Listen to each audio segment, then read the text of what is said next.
I get it. We've been here before. We look back to previous managers that done absolutely terrible. In my lifetime, I can remember back to the 1990s to two managers in particular that were absolutely dire for Celtic. I did say yesterday in the video and after the live, is this the process that we might have to go through? A bad manager coming in, is this the process that we'll have to go through to get rid of the board? That's the question for you this morning. But we're very reactionary as football fans. We definitely go over the board when our team lose.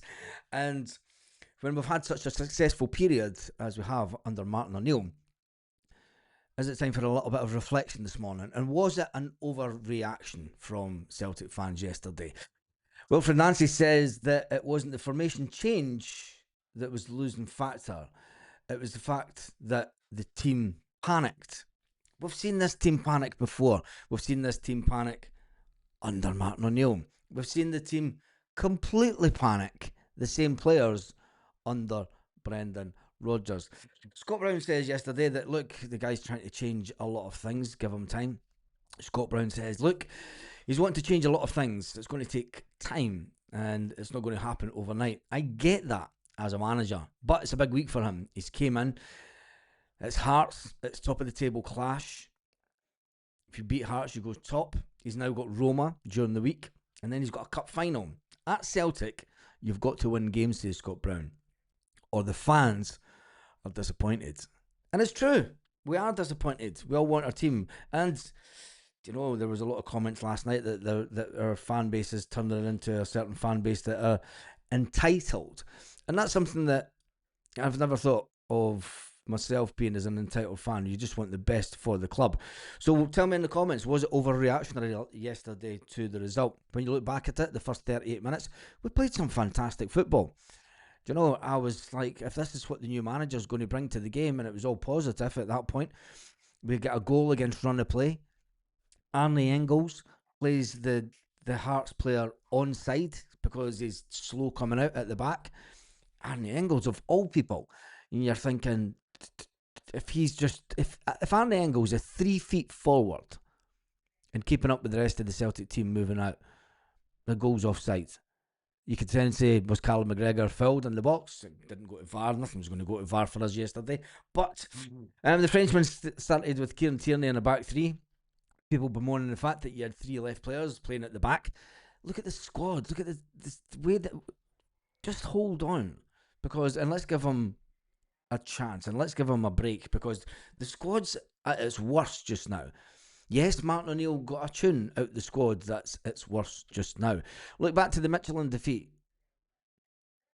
Martin O'Neill warned us about it. Hearts aren't a stupid team. They're not a silly team. They're top of the league for a reason. Yes, the results that they've had over the last couple of weeks, it looked like a Celtic win. It definitely didn't look like a Hearts win, but wait a minute. Every team that comes to Celtic Park ups their game. Every single team. Every single team that comes to Celtic Park sits in a low block, back 5. The new manager tried to play a formation that it looked as if it was doing things. It was. But is the manager right in saying that the club and the players definitely panicked during the game? Dyson Maeda couldn't make the use of 2 fantastic opportunities at the beginning of the game. He puts in one of those chances. It's 1-0. It changes the game completely. Hearts then have to change their formation. Hearts sat and soaked up the pressure. Celtic should have scored at that point. And this isn't a thing, that just this manager's had to deal with. When it came to just 2 minutes before half-time, they took the lead against the run of play. Totally against the run of play. And you had people online saying yesterday, I saw that coming. They weren't watching the same game as I was watching. Because for 38 minutes, and a lot of people in the comments were during the live, were completely excited about the way that we're playing. Completely excited. But Hearts went ahead, and the defence was exposed again. Was it the defence? In recent years, Celtic have always played the 4-3-3 formation. He changed it to a 3-4. Look, we've all been crying out. There's no need for Celtic to play a 3 at the back in Scottish football. Flood the midfield and put 3 up front and have an attacking team. We've all been crying out for it. And then when it happens, we're all saying, no, you've too many changes. Too many changes. Was it too many changes? Too quick? And a lot of people aren't looking forward to the Roma game. He's now got a good few days. The team will rest today. They'll come back in on Tuesday. You get some time on the training pitch on Tuesday, Wednesday, a little bit Thursday morning, and then the game Thursday night. But we need to talk about the elephant in the room, don't we? Because he has to take the criticism as well. Not only of not so much of the way that the team played, but this nonsense. And what's even more embarrassing is the fact that Derek McInnes was in on that also. I mean, I was going to put this full screen. This cannot continue. This is, and I understand what he's trying to do, but the fact that Derek McInnes decided to walk over and thought, what the fuck's he doing? What's he doing? And he's telling Tierney about positional moves and where he's wanting Tierney to play. But Derek, what happened to the good old days? Do you know what happened to the good old days? He's scribbling down a note on a piece of paper, sneakily handing it to a player to then go and give the player. It happened to Scott Brown. Brendan Rodgers did it to Scott Brown. Do you know? And other teams have done it. There was a game there where Scott Brown actually picked the piece of paper up from an opposing team, the opposing team player threw the piece of paper down on the floor, and Scott Brown picked the piece of paper up and read the bit of paper, and then laughed at everybody, and then went and told the Celtic players what they were going to do. What we're all, I mean, rightly so. I'm not going to try and defend the Connect Four nonsense. There's no way that you. But a new manager, people are saying it's a language barrier. He speaks perfect English. Look back to the Celtic video with Alistair Johnson, and Alistair Johnson says, "Whoa, your English is a lot better, isn't it?" Wait till you hear Scottish though. It's a different level of stuff. You might be able to speak English. Try and talk to some of these Scottish lads. You'll be like, ah. But we can all make up excuses for the manager, and it was a poor game in terrible conditions. When you look at the way that we played the first half, I'm not going to go over it. I mean, I think that it was fantastic, but we need players in. It's as simple as that. And we knew that, yes, we could have went top of the table. And I get that. And I wanted us to go top of the table. It'd be a remarkable turnaround for us to have went top of the table yesterday. You know, we're going through a really bad patch at the moment. And yes, all Martin O'Neill did, and people will say, well, we should have kept Martin O'Neill for this game. We should have kept Martin O'Neill till the winter window comes in. It's too late. He's got to identify his players now. And this is why I'm saying, yeah, I'm put my hands up this morning and saying I overreacted yesterday. And we have to give this manager time. Because giving Martin O'Neill to the final, yes, Martin O'Neill might have won the final. But then the manager's got 2 weeks until the transfer window opens. It doesn't give him a lot of time to see what players want away. In 3 weeks' time, we could lose Dyson Maeda, we could lose Yang. Both those players were out the door in the summer, wanted out the door. Yang was down in Birmingham, had signed the contract. He was waiting on Celtic returning the contract so that he could get his move. Dyson Maeda packed up his locker, left Celtic Park, and had to keep coming in for 4 days to the end of the window, even though he was told that he could get his move. But because Celtic couldn't get a player in, he wasn't allowed to move. These players will not have forgotten that. Yes, they may look as if they're coming in at a bit of form and a bit of game. You don't forget that they wanted away, and that won't have left them. They're not going to sign new 5-year contracts, that's for sure. Celtic will go through this process over the next couple of weeks. It's all about making sure that we don't lose games and we don't fall behind. If anything, we win our game in hand. The time that we come to play them... Listen, Hearts could go out next week when we're at the Scottish Cup final, winning the Scottish Cup final. Hearts could go and lose next week. They can go and draw. We've seen it so many times in Scottish football. Consistency is for teams that win championships. We don't have consistency right now. We've not had consistency all season. What gives us the right to say that this guy's doing it wrong because Martin O'Neill got it right for a few weeks. Martin O'Neill might have lost that game yesterday. Martin O'Neill might have got a draw yesterday. That still wouldn't have been good enough to get us top of the table. So there was a big overreaction from a lot of us. But Wilfried Nancy says, look, we conceded the second goal. We started putting crosses and we started to cross in. We needed to combine a little more in attack and in the box with numbers because they're really good defensively with big, tall guys.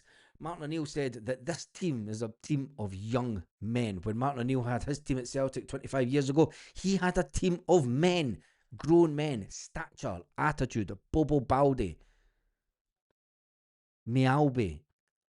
Even on the wing, you had Didi Agat, whose upper body strength would push any of this Celtic team out the way. Didi Agat would be like a steam train roller coaster at 180 miles an hour coming through this team as players that we've got right now. We've built a team of thin, non-athletic guys, and we need to change that. And hopefully this manager is the manager to come in and change that. We're expecting big things from this manager. He does have a good track record. Alistair Johnston, if he was on the pitch, do you know, he's one player that he's managed Alistair Johnston before. He can't be a bad manager just overnight with one game. Derek McInnes, obviously seeing this nonsense with the scoreboard. I mean, I think that really needs to.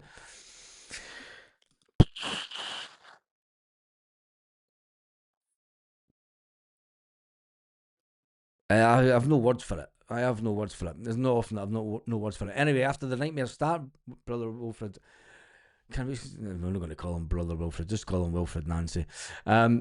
He says that the team panicked.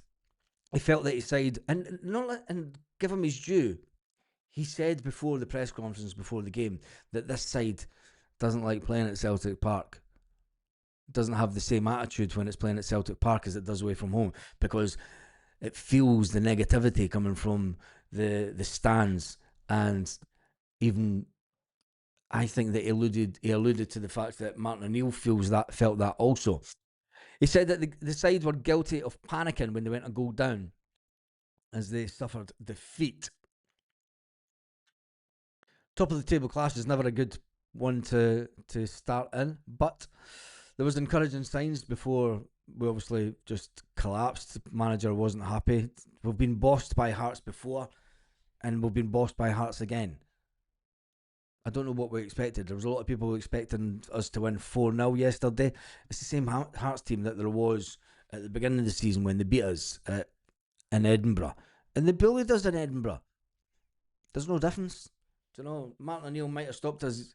Could Martin O'Neill have stopped this team getting bullied the way that it did in the second half? We've been crying out for more. Brendan Rodgers spoke about it. Physicality. Physicality really means upper body strength. Being able to just, go one-on-one with players and be and maybe they need to go into the gym, everyone. Maybe every single one of them needs to go into the gym. Scott Brown wasn't a big bulky guy, but I tell you one thing, he could still throw his weight about. Anyway, the manager says we need to be more precise at certain moments. We need to have more numbers, but we also need to score goals. That's the big issue that Celtic have got, and it's not a new thing. Since Kyogo Furiashi left just 11 months ago now, 11 months ago, we haven't replaced Kyogo Furiashi. We then went and sold Adam Ida. We then went and sold Nico Kuhn. When you take that amount of goals out of Celtic side, that amount of flair, and even Adam Ida. Johnny Kenny was unlucky yesterday, that header that he did, cracking header, but it was right into the arms of the goalkeeper. Rio Hatate, the man, the myth, whatever, he's not a £25 million player. He goes missing for far too many parts of the game at Celtic Park. And his back passing was horrendous yesterday. Don't get me wrong, he has some fantastic passing range in him when he's in the mood. The squad needs a big number of players coming in the next transfer window. I think it needs at least 7 to come in and give us not just stability, but strength and depth. We don't have strength and depth just now. If there was at one point where one of our defenders was limping, if he gets injured, we've got Dane Murray in defence to play aside Scales, and that's it. Doesn't matter who the manager would be. If Austin Trusty gets injured this week, next week, we've got Dane Murray. Do we then bring back the players that we've got on loan? Rocky wasn't fancied. And then you're talking about bringing back Stephen Welsh. Is that really the answer? People were saying yesterday that Yang was having a fantastic game. Yeah, he was having a fantastic game by Yang's standards. Is that how low that we've lowered the standards at Celtic? That we think that Yang's the answer long term going forward? He might be a good player, but he's not Celtic standard. Tenecti needs to up his game. Tenecti, I don't know what's wrong with that young lad. He needs a bit of more belief. Balak Wisha, we spent 2 years chasing this guy, and it was been the biggest waste of 2 years ever. When you look at the fact that our head scout had his eyes closed, thinking to himself, "Oh my God, if this goes tits up, I'm going to get sacked."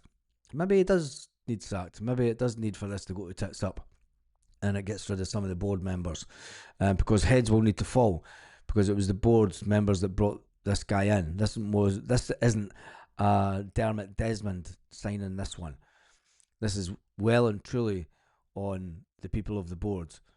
And maybe we do have to go through a process, thinking negatively about the situation. Maybe we have to go through a process of, we'll lose games up until Christmas. Maybe this is the tipping point that gets rid of certain board members. And Dermot Desmond goes, right, nah, you've fucked it up to me. Every time I give you the chance to sort it, you just fuck it up. Nah, we need to make changes. And then we get our way, changing things on the board. It was a fantastic march to Celtic Park yesterday with over 1,000 Celtic fans. There were various banners around the ground yesterday.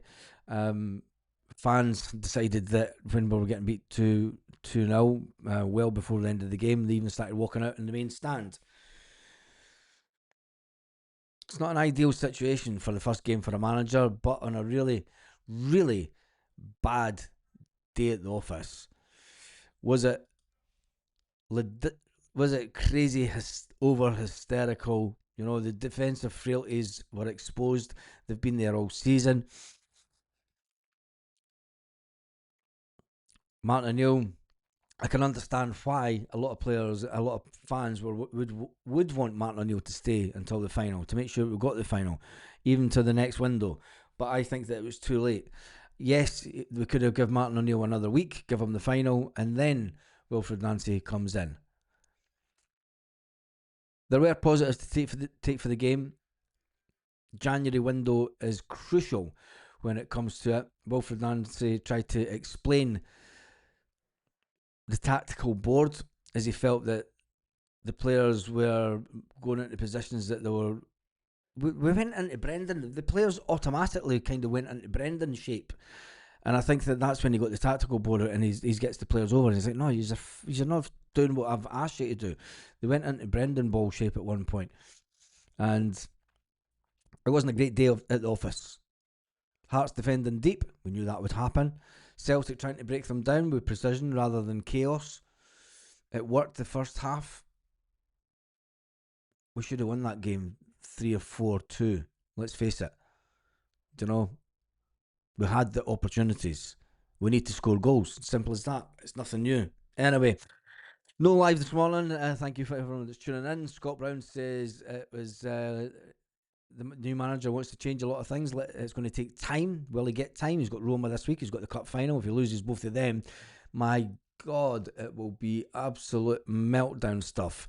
Hysteria at Celtic. Celtic have also been put on red alert with a certain player that they've been chasing before. Celtic have been given a boost, it says, in a report of one of their targets in midfield. Now that the player is hell bent on a move, the Poland international was in talks with a transfer to Celtic for £11 million in 2024, only with Celtic to go for Arne Engels instead at £11 million. He headed to Mexico, the player, and he also played in the MLS, where he played for the new boss, Wilfried Nancy. Will Celtic spend the money to bring him to Celtic? There's one thing, Celtic are going to have to go out and spend big this transfer window to bring in talent to bring in experience, to bring in goal scorers, to bring in players that can make the team better and have a better physicality. Because there's one thing for sure, everyone that comes to Celtic Park will play the same formation. We all know that the low block is an issue. We all know that we need a manager to come in and beat the low block. Yesterday we managed to beat the low block for a certain amount of time, but then when they get the goal against the run, we have to start scoring goals. It's as simple as that. It is as simple as that.